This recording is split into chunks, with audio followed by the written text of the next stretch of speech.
Giliai įkvėpk ir priimk faktą, kad tau lemta būti laimingam ir mylimam. Įsileis šią mintį. Leis savo patikėti, kad būti laimingu ir mylimu tau galima. Ir pradėk mokytis gyventi su šia mintimi.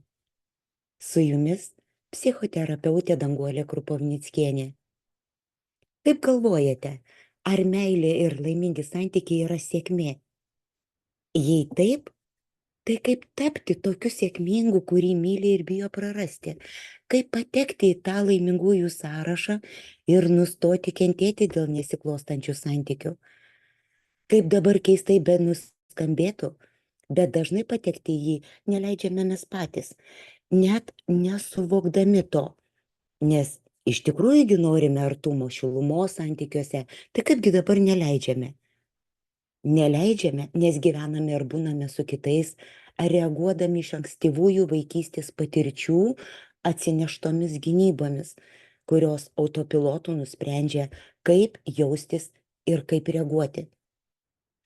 Tai, kokiais mes dabar esame santykiuose, didžiąja dalimi priklauso nuo mūsų prieraišumo sistemos, susiformavusios ankstyvoje vaikystėje.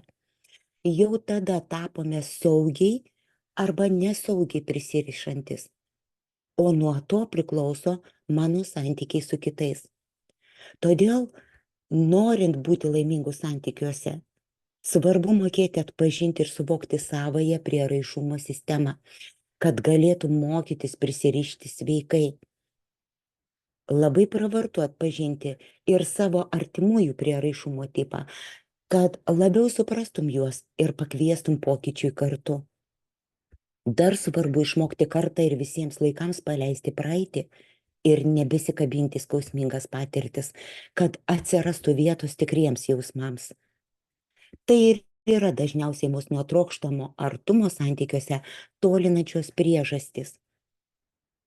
Laimiai bet kuriame amžiaus etape galime pradėti mokytis kurti santykius tokius, apie kokius svajojame. Patikėkite, jūs visi turite begalinius gebėjimus ir potencialą tam. Tik pradžiai galbūt reikia žinių ir jūsų pastangų tas žinias įtvirtinti gyvenime.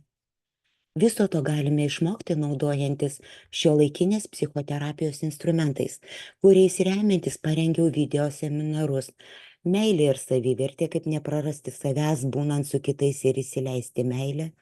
Ribos ir savivertė, kaip stiprinti savivertę išmokstant brėžti ribas. Uždaryk duris į praeitį, kad įsileistum laimę. 3 vaikystės žaizdos turinčios įtakos dabartiniam santykiui ir gyvenimui. Romantiniai poros santykiai per prieraišumo prizmę. Labai norėčiau pasakyti, kad perklausius juos, jūsų gyvenimas iš karto pasikeis. Tačiau tai nebūtų visiška tiesa.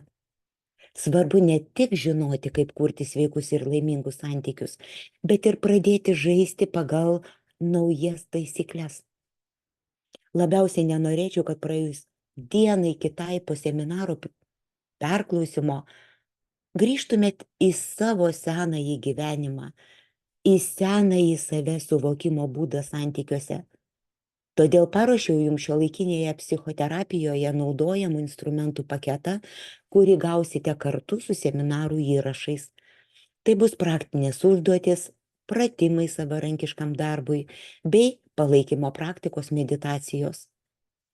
Tikrai žinau, kad pasirinkę bet kurį jums aktualiausią mokymą, pradėsite kitaip matyti save santykiuose, mokėsite atpažinti savo pažeidžiamumą, kritinius taškus, vaikystės ir vėlesnių santykių pasekmių įtaką dabartiniams santykiams ir galėsite priimti teisingus jums esminius sprendimus.